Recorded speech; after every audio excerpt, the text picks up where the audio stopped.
Chinui gets onto the scoreboard for the first time, and Kenya do indeed have the last laugh.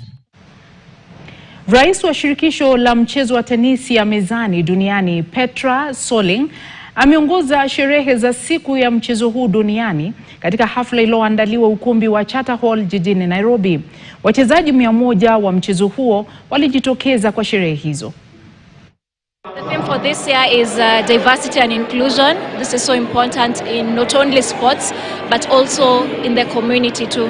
Being able to bring the transformative power of sports. Tunataka kuingia hata katika maeneo pale mashinani. Kwa sasa tunaangalia ni kwa namna gani tunavyoingia katika kaunti ya Taita Taveta sasa hivi, ambapo kuna wadau wetu kule Taita Taveta ambao tunaanza mikakati ya namna tunavyoweza kuleta mchezo huu wa tenisi ya mezani pamoja na michezo mingine katika maeneo yale. Getting there. If you'll compare the past few years and what we are right now, the development has been good. It has been something that we have moved in. Not only because we want to be here, it's also because we have seen results and we want to do more with Kenya and table tennis.